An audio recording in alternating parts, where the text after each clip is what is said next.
Hey Internet, Eric here. Movie review tonight. Tonight we're going to talk about probably one of the better remakes of a horror movie out there. I don't really know anybody that does not like this film. I know a lot of people that prefer this over the original. Tonight we're talking Dawn of the Dead, the 2004 remake by Zack Snyder of all people. Zack Snyder is now big because he's directed Man of Steel and Batman v Superman, but he's also directed Watchmen and Sucker Punch, which I think is very underrated. Sucker Punch is great. And it's written by, of all people, James Gunn. James Gunn started out in Troma Films, and he directed that great movie Slither, which I should talk about someday. And he became probably most popular directing Guardians of the Galaxy. But Dawn of the Dead. This is starring Sarah Polley and Ving Rhames. We got Mekhi Phifer in there. Let's see who else. Directed by Zack Snyder. Matt Frewer shows up for a little bit. We've got cameos from the original Dawn of the Dead. We have Ken Foree. He plays a preacher or a televangelist. We have Tom Savini. He plays a sheriff. Really cool. First off, let's just say almost every single character here is great. Sarah Polley plays the female lead. She is very likable, very sympathetic, very human. You care about her. You care about what she's going to do and how is she going to get out of this situation. Ving Rhames is Ving Rhames. He's this big, intimidating, strong black man who you don't want to piss off. You want on your side during a zombie apocalypse. He's a police officer, so he knows weaponry, which is great. He knows, hand-to-hand combat if he needs to do it. We have Jake Weber. Jake Weber plays the male lead. Very likable. Very relatable, I guess, because when they're trying to find out who to follow, and Mekhi Phifer gets in an argument with Jake Weber. Why should we follow you? Were you someone important? What did you do? And Jake Weber says, I sold TVs at Best Buy. So that's cool because it makes him relatable to like the everyday person like you and me. Mekhi Phifer, I didn't really care for his character. That's a downside here because Mekhi Phifer is just playing the stereotypical tough, thuggish black guy. I want to be a loner. He's there with his pregnant wife or girlfriend, and he wants nothing to do with the group. He doesn't trust anybody. So that act got a little bit old. He's not very likable. But you have to have these unlikable characters with the likable characters in a movie like this, so you have that conflict when you have a big group of people. I forgot to say, if you're new to my channel, there will be minor plot spoilers, but it's a remake of Dawn of the Dead. Basically, all you really need to know is zombie apocalypse, survivors get together in a mall, try to get out, and find some place that's zombie-free. That's the entire movie. But, like I said, there will be minor plot spoilers, things like that. You have this group of characters. You got Sarah Polley, Ving Rhames, Jack Weber, and Mekhi Phifer. They hole up at the mall. They meet the security guards led by TJ, Bart. Those are the two assholes. And then there's, the nice one. A third character. I can't think of his name. Eventually, more people come there. They all have to get together, figure out how to get out of here. So I mentioned the likability character of the main cast. The gore here is great. I don't know who did the gore.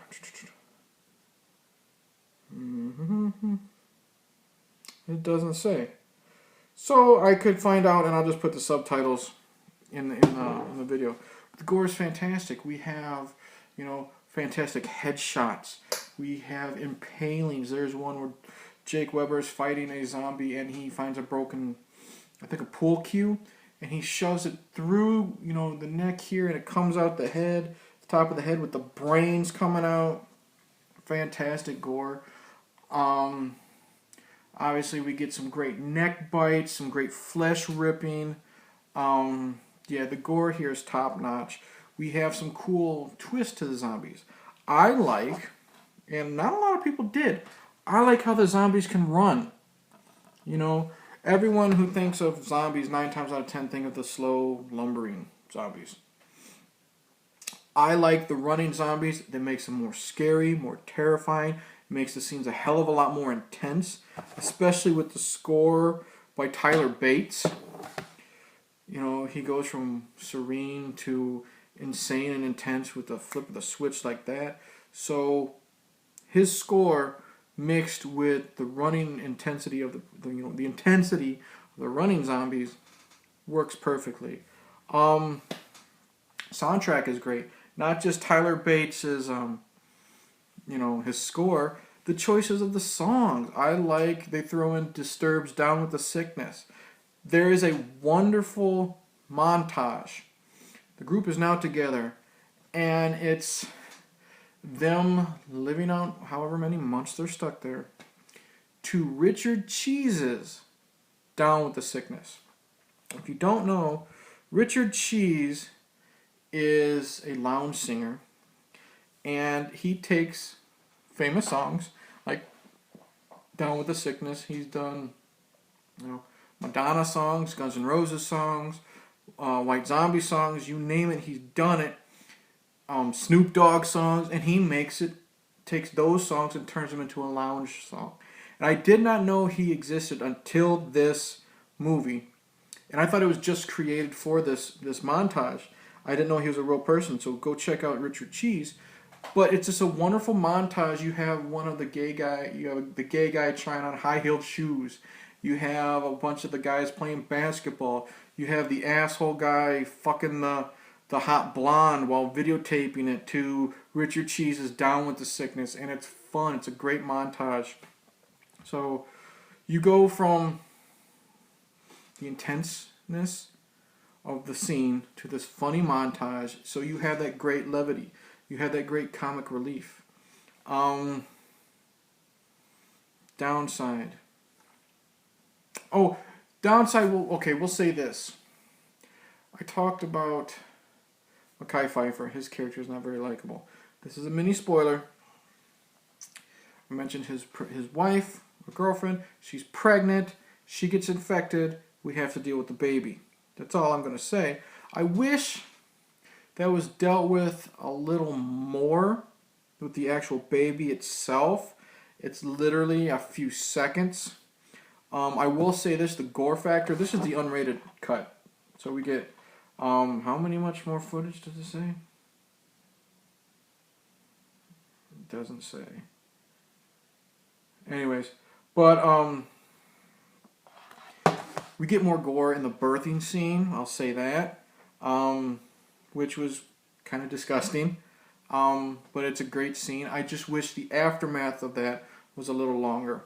There is a scene where, they're at the mall, and Ving Rhames' character strikes up a friendship with Andy. Andy is the owner of the gun shop across the street. There's this ongoing story of, them communicating with each other. I mean, Ving Rhames is playing chess with them, and then he holds up a dry erase board so they know which moves to do. There's a fun scene where they're all on the roof, and they're telling Andy, Burt Reynolds. And Andy will look in the group of zombies, and he'll find one that looks like Burt Reynolds, and he'll shoot and kill the zombie. So they strike up a good friendship with Andy, and Andy becomes a likable character. Well, when they decide how they're going to escape the mall, Ving Rhames says, we got to bring Andy. He's part of the group now. And I hate this scene so much. As much as I enjoy this movie, I hate this scene so much. They want to get food to Andy because he's hungry. He's starving. So they figure out that the zombies won't chase the dog that they have. So they send the dog over with some sandwiches, which is fine. He doesn't get attacked. But then the fucking stupid broad, the love interest of the good security guard, she's all worried about the dog, so what does she do? She takes one of the vehicles, drives over there after the fucking dog. And it's just, No one cares about this dog. It sucks that if an animal would have gotten killed or whatever, I'm just like, this is just like, no, don't go after that fucking dog. And of course, going after that dog causes a bunch of bad shit to happen, which leads to a cool sequence of events, but I'm just like, stupid fucking dog. That dumb broad had to go after that dog, and I just hate it. But there's very little that I do dislike about this film, other than Mekhi Phifer's character and that scene. Zack Snyder isn't so into the slow motion shots that he's known for now. There's a couple of scenes where, you know, the guys are shooting their rifles and the bullets fly out in slow motion. That's fine. There's a scene where a bunch of zombies are on fire and that's slow motion, but it's not overkill, so that's great. And the one of my favorite shots is the group of people are in these buses, and you know they've made kind of like their own type of snowplow on the front of it, you know, just to drive through the hordes of zombies. One of my favorite shots in the entire fucking film is these two school buses, you know, with like the plow on the front of them, going through this humongous horde of fucking zombies. And it's a total, oh shit, how are they going to get out of this? And it is fucking great. Like I said, the intensity of this movie keeps building up and up and up. Another thing I like I said, we meet this asshole character, CJ. He's the head of the security guards. And he's just out for himself. He wants to survive at all costs. And he's got Bart, the little asshole guy who's trying to look up to him. And he's just a pussy. But what I like about CJ is CJ does a great redemption story, character change. He's the asshole, eventually becomes part of the group, wants to do what he can to get himself alive, but also the group. So it's a great character arc of CJ. It's one of my favorite things in this film.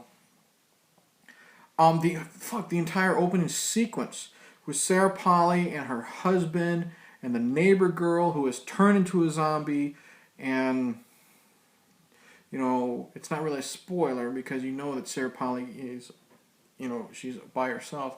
The neighbor girl attacks her husband, and the husband turns, and it's Sarah Polley getting away from the husband and the zombie girl, and she escapes her house, and she sees all these fires and all the paranoia and the people getting eaten by zombies and the car crashes, and it's a fantastic opening sequence. I mentioned the soundtrack, but I like how you have this opening sequence. Okay, Sarah Polley gets in a car wreck, and then we don't know what happens to her. Then we see all these cuts of riots, newscasting, blood flow, to Johnny Cash's "When the Man Comes Around." Fantastic choice of film or of music. The editing here is great, and this is the first film I've seen do it. Stay Alive does it. A Nightmare on Elm Street and Friday the 13th, the remakes do it. You have this long opening sequence, and after the intensity stops, that's when you get the title card. And I love it when a horror movie does that. It's great intensity. I've said fucking intensity or intense probably 100 million times. Take a drink every time I say intense or intensity. But yeah, it's wonderful opening sequence. Then the use of Johnny Cash, perfect song When the Man Comes Around, basically about, you know, the end of the world, you know, giving you what are you going to do when the angel of death comes and gets you, what have you, however you want to interpret that song. But absolutely love it. Yeah, in the end, I cannot praise Dawn of the Dead, the 2004 remake, enough.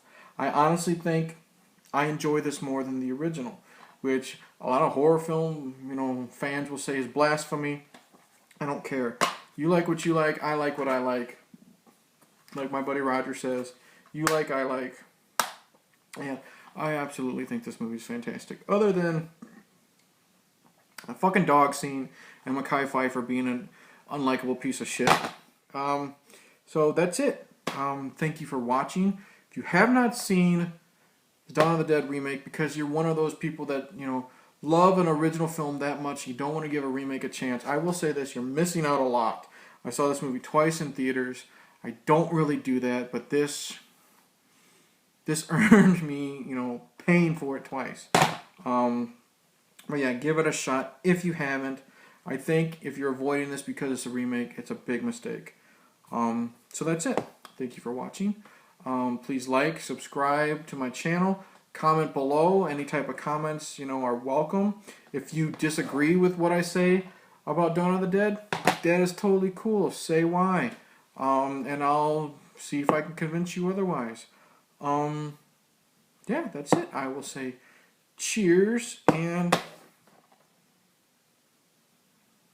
I don't know how to end this video. Yeah, fuck it. Cheers, and when there's no more room in hell, the dead will walk the earth.